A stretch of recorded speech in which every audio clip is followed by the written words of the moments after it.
क्या होगा अगर हवा इंसानों को काटने लगे। आइए ऐसा वीडियो मैं आप सभी के लेकर आया हूं, तो समय न गवाते हुए मैं इस वीडियो को शुरू करता हूं। मूवी की शुरुआत स्कूल बसों से होती है, जिसमें हम देखते हैं सारी लड़कियां होती हैं। उन लड़कियों में से एक मिस्सू नाम की लड़की भी दिखाई जाती है, जो इन लड़कियों से अलग होती है। वह हंसी मजाक करने के बजाय अपनी डायरी लिख रही होती हैं। उनकी दोस्त उन्हें लिखने छोड़ उनके साथ मजे करने के लिए कहती हैं। तभी उनका पेन नीचे गिर जाता है और वो पेन उठाने के नीचे झुकती हैं। उसी वक्त अचानक बसों के साथ सारी लड़कियां कट जाती हैं।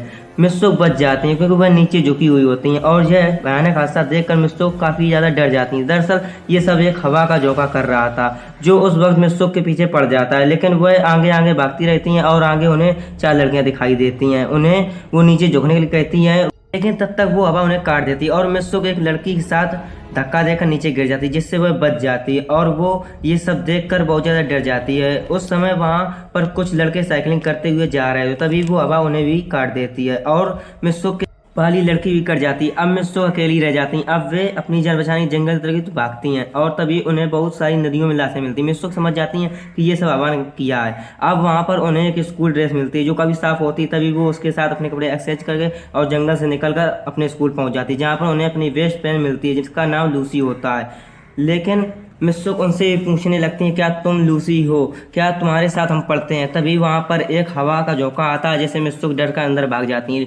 और तभी लूसी हैरान हो जाती है कि मिस्सू ऐसा क्यों कर रही है, ऐसा व्यवहार क्यों कर रही है, मेरा नाम बार बार क्यों पूछ रही है। और तभी वो लूसी बताती है कि जब मैं स्कूल आ रही थी तभी हवा ने हमारे बस शायद सभी को काट दिया और मैं नीचे झुकी हुई थी, इसलिए मैं बच गई, किसी तरह भागती हुई स्कूल पहुंची हूँ। इस बात पर लूसी को यकीन नहीं होता, इसलिए वो उसे खिड़की के पास ले जाती हैं और बताते हैं ये हवा तो हमेशा की तरह नॉर्मल है। और मिस्सू कैसे फील करती हैं और वो भी नॉर्मल हो जाती हैं। अब वो लूसी के साथ क्लास में जाते हैं, जहाँ पर उनकी बेस्ट फ्रेंड फेप्सी और लिंजा के साथ क्लास बंद करने का विचार करती हैं, ताकि वो मिस्सू का मन बहला सकें, खुश कर सकें। जहाँ पर उन्हें निकलते वक्त एक टीचर सामने आ जाती हैं, और लेकिन वो चारों उन्हें किसी तरह चकमा देकर निकल जाती हैं और एंजॉय करने के लिए नदी के किनारे जाती हैं। तभी वो बातें करती हैं और लूसी मिस्सू के साथ हुई कहानी को बताती हैं, जिसे सुनकर लिंजा कहती है कि हाँ ये जरूर हो सकता है, लेकिन यहाँ नहीं, किसी दूसरी दुनिया में जहाँ सब कुछ अपोजिट हो। यहाँ पर हवा हमें जिंदा रखती है, वहाँ पर हमें मार दे।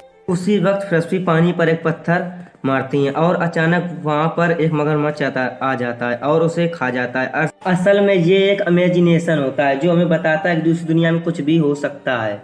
फ्रेस्पी अभी भी सुरक्षित हैं और उन्हें कुछ नहीं हुआ है। अब हम उनको यहाँ पर बिस्तर दिखता है, जैसे वहीं पर जमीन पर लगाया हुआ है। वे सभी तकियों के साथ खेलने लगती, तभी मिस्सू को वहाँ पर 2 लड़कियां दिखाई देती। उन्हें ऐसा लगता है कि जैसे उनकी अभी शादी हुई और वे उनकी फर्स्ट नाइट हो, इसलिए वहाँ पर बेड लगाया हुआ है। तभी फ्रेस्पी मिस्सू को बताती हैं कि हमारी किस्मत पहले लिखी जा चुकी है और हमें डेस्टिनी को हराना है, तो ऐसा करना होगा जैसे किसी ने सोचा नहीं है। इसलिए वो क्लास में वापस आ जाती है, जहाँ पर मिस्सू को एक तकिया दिखाई देता है। जब वो तकिया को उठाने के लिए नीचे झुकती हैं, तभी उनकी टीचर सबको गोलियों से मार देती है। लेकिन एक बार फिर मिस्सू नीचे झुकने की वजह से बच जाती हैं और लिंजा फ्रेस्पी वहाँ पर आ जाती हैं और मिस्सू को वहाँ से एक दूसरे कमरे में ले जाकर छुप जाती हैं। और वहाँ पर एक दूसरे टीचर आती है और तभी लिंजा को मार देती है। ये सब देखकर दोनों भागने लगती है और पीछे से फ्रेस्पी को भी वो गोली से मार देती है। मरते वक्त मिस्सू को बताती है कि उन्हें डेस्टिनी को किसी भी हालत में हराना पड़ेगा। अब सभी लड़कियां डर के स्कूल भागने लगती हैं और टीचर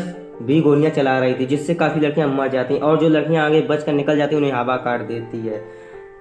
अब सब में से मिस्सू ही बचती हैं। अब किसी तरह बचाकर वो निकट के स्टेशन पर पहुंचती हैं, जहां पर अफसर उन्हें अजीब नाम से बुलाती हैं और कहती हैं कि आज तुम्हारी शादी है और तुम यहाँ क्या कर रही हो। तभी वो उसे शीशा दिखाती है कि उसका चेहरा बदल चुका है और पुलिस वाली उसे गाड़ी में बैठाकर शादी में ले जाती है, जहाँ पर काफी लड़कियां होती हैं जो मिस्सू को चिल्लाते हुए बधाई दे रही होती हैं।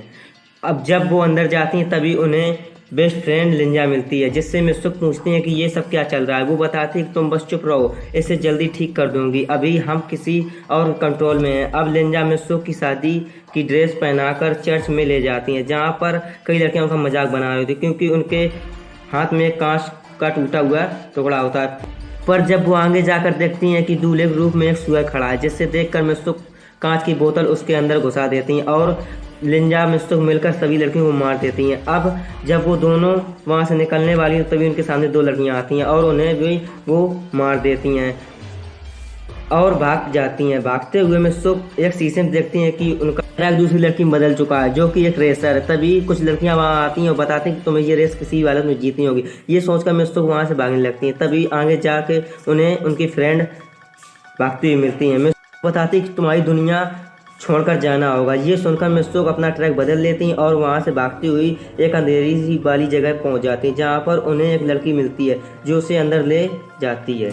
वहाँ पर बहुत सारी लड़कियाँ स्कूल ड्रेस में एक साथ खड़ी हैं। अब वो अनजान लड़की मित्सुक को बताती है कि तुम सब मारी जा चुकी और तुम्हें भी साथ मरना होगा। तभी वो एक चाकू हमला कर देती है लेकिन तभी वहाँ पर लिंजा आ जाती है और उसे बचा ले जाती है। तभी वो मित्सुक को अपना असली नाम बोलने को कहती है जिससे मित्सुक रेसर से असली मित्सुक बन जाती है। अब वो बताते हैं कि तुम्हारा इस दुनिया से जाने का वक्त आ गया, इसलिए मेरे हाथों में लगे वायर्स को खींचो जिससे मैं मर जाऊंगी और तुम अपनी असली दुनिया में पहुंच जाओगी। लेकिन मित्सुक लिंजा से बहुत प्यार करती है इसलिए वो ऐसा करने से मना करती है, लेकिन लिंजा से ज़्यादा दबाव होने पर वो वायर्स को खींच लेती है जिससे उसके 2 टुकड़े हो जाते हैं और उसके साथ एक चमकदार रोशनी के साथ एक दरवाज़ा खुलता है जिससे वो एक अलग दुनिया में पहुँच जाती है जहाँ पर केवल आदमी हैं। तभी उसके सामने दीवार पर अपना फोटो दिखती है।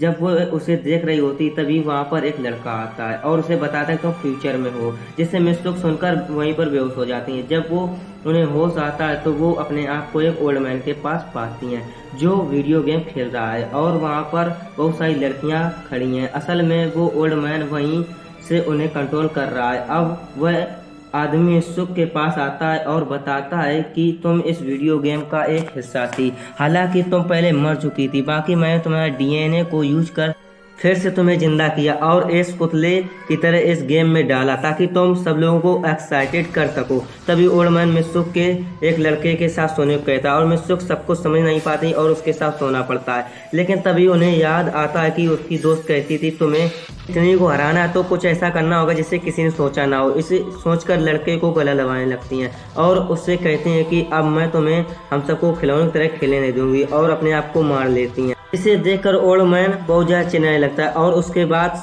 सभी गेम के कैरेक्टर अपने आप को मार लेते हैं और अगले सीन में हम देखते हैं कि मित्सुक बर्फ पर पड़ी हैं और वो वहाँ से खड़ी होकर भाग जाती हैं, इस वीडियो गेम से बाहर निकल जाती हैं और ये मूवी यहीं पर एंड हो जाती है। और आपको ये मूवी कैसी लगी हमें कमेंट में ज़रूर बताएं और वीडियो को लाइक करें और शेयर करें और हमारे चैनल को सब्सक्राइब करना ना भूलें।